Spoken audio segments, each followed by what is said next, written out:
Welcome to another edition of Blatherskite with Mike Bergeron. And today we're going to break down the Hitman's Wife's Bodyguard. We're going to give a good review on that. And then we're going to also preview the summer blockbuster of 2021, F9, the Fast Saga. And yes, I did drive through this tropical storm to risk my life to bring you guys a review of this movie.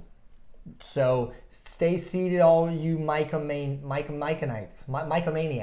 F9, the Fast Saga. Now, F9, the Fast Saga. Now, this is the kind of stuff that's going to get your blood pumping, right? It's got a release date of June 25th, okay?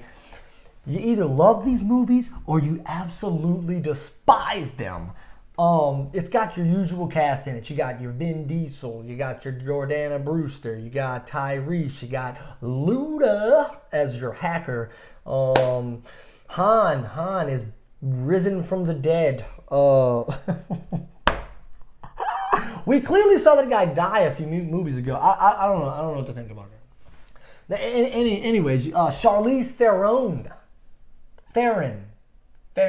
Charlize Theron's back in it as the bad guy. Maybe Kurt Russell's in it. Maybe I should do a little more research before I do this, Mike. Yeah, whatever. Kurt Russell's back in it, and then we get the appearance. I've heard John Cena's supposed to be in this thing, but I haven't seen him yet. Now, The Rock and Jason Statham are taking a break from this one, but you know what I mean? If you lose a WWE superstar, you replace him with a WWE superstar, right? I mean, how many movies? We have 8 movies in this. John Cena comes in playing Dom's brother. A movie that has based its heart and soul on family, and we're just now finding about Dominic Toretto's brother in the 9th installment. So that's a little interesting, to say the least. But you know, love or hate this franchise, the Fast and Furious franchise has made a total of nearly $1.1 billion in the box office. So it's incredibly successful. I wouldn't call myself a fan, but I'll be honest with you, I'm 1,000% going to see this movie because they're so ridiculous. And one of the previews, there's a car hook, or there's a hook on a bridge, and Vin Diesel drives off with, is it Letty? It drives off, and the hook catches, and they swing around. They swing from like mountain to mountain. I mean, only in Fast and Furious can you do stuff like that. Like I said, Han's coming back. I think Ludacris and Tyrese in the trailers, these guys are like flying to outer space, and Tyrese is, oh my God, you can't believe you did do that. I don't know. It's ridiculous. I can't get enough of it. And reportedly, Universal wants to do a Fast and Furious and Jurassic World crossover. I think that's the biggest news out of all of this mess. You know what the dinosaurs can't handle? Family. The Hitman's Wife's Bodyguard. So first up is the Hitman's Wife's Bodyguard. This movie is tons of action, explosions, shootings, stabbings, murders. It is absolutely rated R. I said that last week in the preview.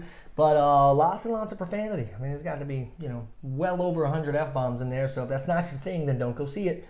They don't hold anything back. Salma Hayek, I think, to me, takes the cake in this one. She sticks out. And when you're among Sam Jackson and Ryan Reynolds, they added Antonio Banderas and Morgan Freeman. I think Salma Hayek shines in this one.